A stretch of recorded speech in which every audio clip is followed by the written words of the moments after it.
আসসালামু আলাইকুম। কেমন আছো সবাই? আশা করি সবাই তোমরা ভালো আছো। তোমাদের দোয়া এবং আল্লাহর রহমতে আমিও ভালো আছি।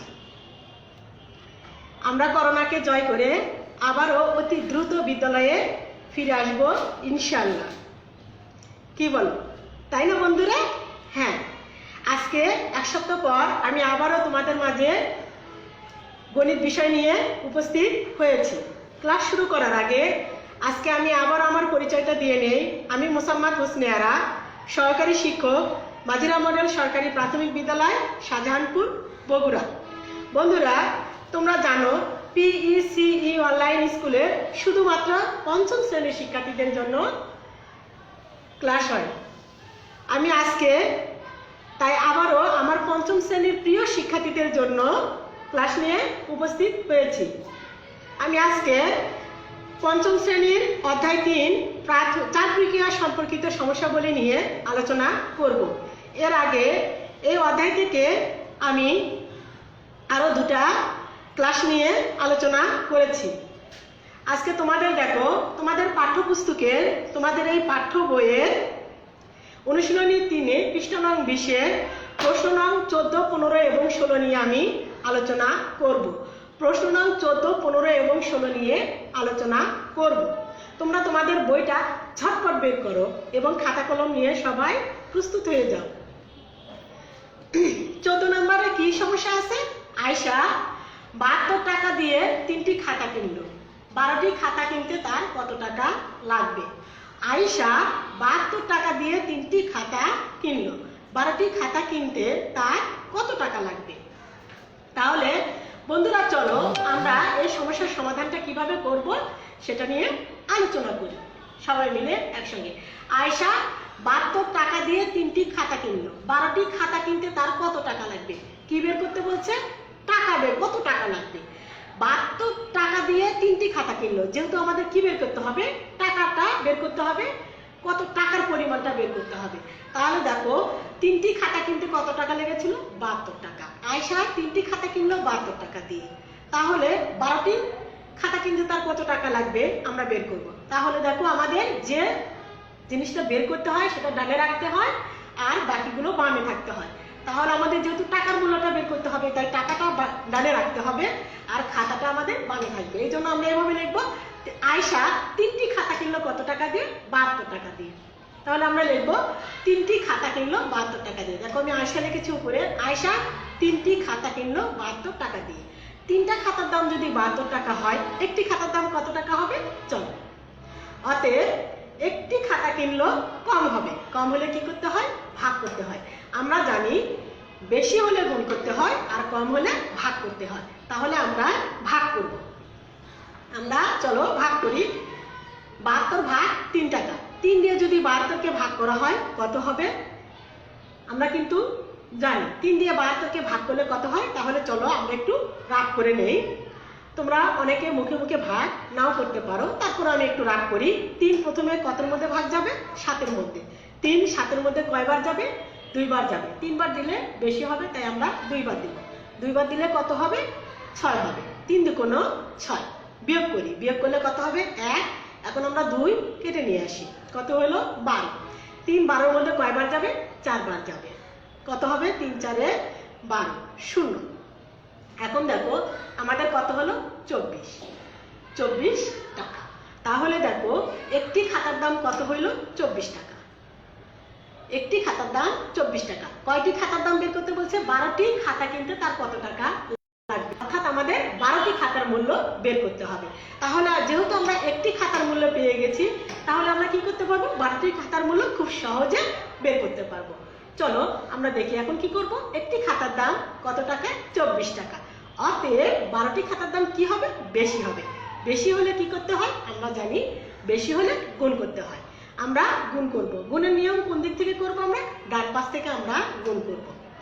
12 দিয়ে প্রথমে আমরা 4 দিয়ে 12কে গুণ করি, কত হয়, 12কে 12, 12 দুগুণ 24, 3 12 36, 4 12 48। 48-এর আমরা কত লিখবো, 8। হাতে থাকবে কত, 4। এখন 12-এর সাথে 2 গুণ করি, কত হয়, 12কে 12, 12 দুগুণ 24, হাতে কত ছিল, 4। সেই হাতে 4 যদি আমরা যোগ করি কত হবে, 24-এর সাথে 4 যোগ করলে কত হয়, হ্যাঁ 24-এর সাথে 4 যোগ করলে হয় 28। তাহলে কত হলো, 288 টাকা। 12টি খাতার দাম কত টাকা, 288 টাকা। অতএব 12টি খাতা কিনতে লাগবে 288 টাকা। উত্তর কত হবে, 288 টাকা। আমরা খুব সহজে 12টি খাতা কিনতে আয়শার কত টাকা লেগেছিল তা পেয়ে গেলাম। তোমরা কিন্তু এই নিয়মের এখন সবগুলো সমস্যার সমাধান করতে পারবা। তাহলে চলো বন্ধুরা, আমি কোন কোন সমস্যা নিয়ে আলোচনা করব বলেছিলাম, 14, 15 আর 16। তাহলে আমি 14 নম্বরটা আমরা সমস্যার সমাধান করলাম। এখন আমরা 15 নং সমস্যা নিয়ে আলোচনা করি। চলো, যদি 8 কেজি পোলাওয়ের চালের মূল্য 960 টাকা হয়, তাহলে 4800 টাকা দিয়ে কত কেজি চাল কেনা যাবে। দেখো এখানেও কিন্তু কিসের পরিমাণ বের করতে বলছে, চালের পরিমাণ। এখানে কিন্তু টাকার পরিমাণ না, চালের পরিমাণ। 8 কেজি পোলাওয়ের চালের মূল্য 960 টাকা। এরকম 4800 টাকা দিয়ে কত কেজি চাল কেনা যাবে। তাহলে আমাদের প্রথমে 1 কেজি চাল কিনতে কত টাকা খরচ হয়, অর্থাৎ 960 টাকা দিয়ে পাওয়া যায়। আমরা কি করব, চালের পরিমাণটা আমরা ডান পাশে লিখব। তাহলে চলো আমরা সমাধান করি। 960 টাকায় পোলাওয়ের চাল কেনা যাবে কয় কেজি, 1 কেজি। এটা আমাদের কিন্তু দেওয়া আছে। 960 টাকায় পোলাওয়ের চাল কেনা যাবে 8 কেজি। অতএব 1 টাকায় পোলাওয়ের চাল কেনা যাবে কম। কম হলে কি করতে হবে, ভাগ। আমরা যেহেতু আমাদের সবসময় মনে রাখবা, এই ডান পাশের সংখ্যাটা কি করতে হয়, আগে লিখতে হয়। আর আমরা এখানে এই ভাগটা করব কিভাবে, যেহেতু ভাজকের চাইতে ছোট, তাই আমরা এই ভাগটা ভগ্নাংশ আকারে লিখব। অর্থাৎ এটাও কিন্তু আমাদের ভাগ। এই যে আমরা ভগ্নাংশ আকারে লিখলাম, তোমরা 4র্থ শ্রেণীতে এই নিয়মগুলো শিখে এসেছো যে এটাও আমাদের কি, ভাগ চিহ্ন। ভগ্নাংশ মানেই হচ্ছে ভাগ। অর্থাৎ 8 ভাগ 960 কেজি। আমাদের মোট টাকা কত ছিল? 4800 টাকা। অতএব 4800 টাকায় পোলাওয়ের চাল কেনা যাবে কত কেজি? এখন কিন্তু বেশি হবে, একের তুলনায় কিন্তু 4800 টাকায় বেশি পরিমাণ চাল পাওয়া যাবে। তাহলে আমরা কি লিখবো? এটা তাহলে আমাদের কি হবে? 4800 গুণ হবে 8 গুণন 4800, তো নিচে হবে 960 কেজি। এখন আমরা কি করব? তোমরা যেমন চতুর্থ শ্রেণীতে লঘিষ্ঠ আকার করে এসছো কিভাবে কাটাকাটি করে, আমরা সেই নিয়মে করব। আমরা সহজ করার জন্য এই নিচের শূন্য আর উপরের এই একটা শূন্য আমরা কেটে দিতে পারি, তাহলে আমাদের সংখ্যাটা কি হবে? একটু ছোট হয়ে যাবে। এখন আমরা 8 দিয়ে কি করব? 96কে ভাগ করি। 8 8 হয়, 8 দিয়ে যদি 96কে ভাগ করা যায়, 8 10 80, তাই না? 8 11 88, 8 12 হয় 96, তাহলে আমাদের হচ্ছে 12। 8 12 আমরা জানি 8 12 হয় 96। এখন যদি 12 দিয়ে আমরা 480কে ভাগ করি, দেখো 12কে 12 48-এর মধ্যে কতবার যায়? 4 12 হয় 48, আর একটা শূন্য বসে দিলে আমাদের কত উত্তর আমরা পেয়ে যাচ্ছি। 12কে 12 4 12 48, আর একটা শূন্য বসে দিলে হবে, তাহলে কত হচ্ছে? 40। আমরা কিন্তু পেয়ে গেলাম, কত পাইলাম? 40 পেলাম। দেখো 40 কেজি। তাহলে 4800 টাকায় কত কেজি চাল পাওয়া যাবে? 40 কেজি চাল পাওয়া যাবে। এটাই হচ্ছে আমাদের উত্তর। তোমরা এই নিয়মের সমস্যার সমাধান চতুর্থ শ্রেণীতেও শিখে এসেছো, তাই তোমাদের এতটা কি কঠিন মনে হওয়ার কথা না। যদি একটু চিন্তা করো, তাহলে গণিত যেহেতু চিন্তার খেলা, একটু চিন্তা করলে তোমরা সবগুলো সমস্যার সমাধান খুব সহজেই করতে পারবে।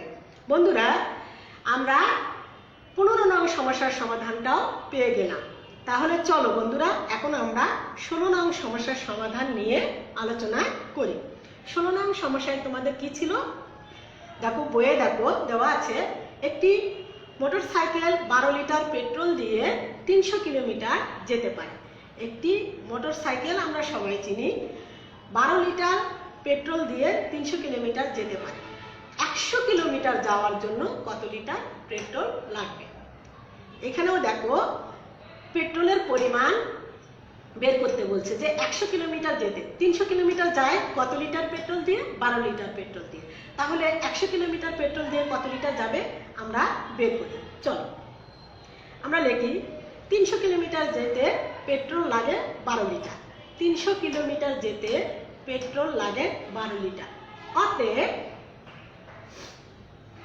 1 কিলোমিটার যেতে পেট্রোল লাগবে, কম লাগবে না বেশি লাগবে? 300 কিলোমিটার যেতে যদি 12 লিটার পেট্রোল লাগে, 1 কিলোমিটার যেতে অবশ্যই কম লাগবে, পরিমাণে পেট্রোলের পরিমাণ কম লাগবে। আর কম হলে কি করতে হয়? ভাগ করতে হয়। আমরা জানি কম হলে ভাগ করতে হয়। তাহলে আমরা এই ভাগটাও কি করে করব? ভগ্নাংশ আকারে করব। আমরা লিখব 12 ভাগ 300 লিটার। কি বের করতে বলছে? 100 কিলোমিটার যাওয়ার জন্য কত লিটার পেট্রোল লাগবে। অতএব 100 কিলোমিটার যেতে পেট্রোল লাগে, একের তুলনায় 100 কিলোমিটার যেতে পেট্রোল কত লাগবে? বেশি লাগবে। বেশি হলে কি করব? আমরা গুণ করব। আমরা লিখব 12 গুণন 100 ভাগ হবে 300। এখন দেখো এখানে আমরা খুব সহজে কিন্তু কাটাকাটি করতে পারতেছি। 100 300-এর মধ্যে কয়বার যাবে? 3 বার। হ্যাঁ, 100 কে 100, কয়টা 100 হলে 300 হয়? 3টা 100 হলে 300 হয়। তাহলে হবে 100 কে 100, আর 100 দিয়ে যদি আমরা 300-কে কাটি কি হবে? 3 হবে। কারণ 3টা 100 হলে 100 দিয়ে 300-কে ভাগ করা যায়, তাহলে 3 বার যাবে। এখন 3 দিয়ে আমরা 12-কে ভাগ করি। 3 একে 3, 3 4-এ 12। তাহলে দেখো কত লিটার পেট্রোল লাগতেছে? 4 লিটার। 100 কিলোমিটার যেতে লাগবে 4 লিটার পেট্রোল। সহজ হিসাব, 300 কিলোমিটার যেতে যদি পেট্রোল 12 লিটার লাগে, 100 কিলোমিটার যেতে লাগবে কয় লিটার? 4 লিটার। আমরা খুব সহজে 16 নং সমস্যার সমাধানটাও পেয়ে গেলাম। খুব সহজ, তাই না বন্ধুরা? তোমরা অবশ্যই এই সমস্যার সমাধানগুলো বুঝতে পেরেছো। তাহলে তোমাদের জন্য ছোট্ট একটা বাড়ির কাজ। দেখো তোমাদের 20 পৃষ্ঠায় দেওয়া আছে 13 নং সমস্যাটা। এই সমস্যাগুলো তোমরা এই কয়েকদিনে করে ফেলেছো, তারপরও তোমাদের আবার যাতে চর্চা হয় সেজন্য আমি বাড়ির কাজটা দিয়ে দিয়েছি। এটা একটি কারখানায় 7 দিনে 2520টি সাইকেল তৈরি হয়। ওই কারখানায় 3 সপ্তাহে কতটি সাইকেল তৈরি হবে। এটাও তোমাদের 20 নং পৃষ্ঠায় পাঠ্যপুস্তকের, তোমাদের এই পাঠ্যপুস্তকের 20 নং পৃষ্ঠায় দেওয়া আছে। বন্ধুরা, তোমরা এই সমস্যার সমাধানটা দুইভাবে করতে পারবা। তোমরা যদি ইচ্ছা করো দিনকে, এই 7 দিনকে সপ্তাহে পরিণত করেও করতে পারো, আবার 3 সপ্তাহকে দিনে নিয়ে যেও করতে পারো। তোমাদের যার কাছে যেটা সহজ মনে হবে সেইভাবে তোমরা এই সমস্যার সমাধানটা করবা। কারণ দেখো, আমরা জানি কি 7 দিনে 1 সপ্তাহ, তাই না? তাহলে 1 সপ্তাহে সাইকেল তৈরি হয় এতটি, অর্থাৎ 3 সপ্তাহে কতটি সাইকেল তৈরি হবে? খুব সহজেই তোমরা কিন্তু গুণ করলে উত্তরটা পেয়ে যাবা। তোমরা ঝটপট স্ক্রিনশট দিয়ে নিতে পারো অথবা বইয়ে দাগ দিয়েও নিতে পারো। তোমাদের জয়ের সঙ্গে আজকে আমার এই ছিল সমস্যার সমাধান নিয়ে আলোচনা। পরবর্তী সপ্তাহে তোমাদের সাথে আবারও দেখা হবে। আর আশা করি তার আগে আমাদের বিদ্যালয়টা খুলে দেওয়া হোক, আমরা সবাই আবার বিদ্যালয়ে ফিরে যাব। সেই আগের মতো বিদ্যালয় প্রাঙ্গণ তোমাদের পদচারণায় মুখরিত হবে। সবাই ভালো থাকো, সুস্থ থাকো, স্বাস্থ্যবিধি মেনে চলো। আর আমরা সবাই আল্লাহর কাছে প্রার্থনা করি যেন আমাদের বিদ্যালয় অতি দ্রুত খুলে দেওয়া হয়, করোনা আমাদের দেশ থেকে বিদায় নিয়ে চলে যায়। সবাইকে অনেক অনেক ধন্যবাদ দিয়ে আমি আমার আজকের ক্লাস শেষ করছি। আল্লাহ হাফেজ।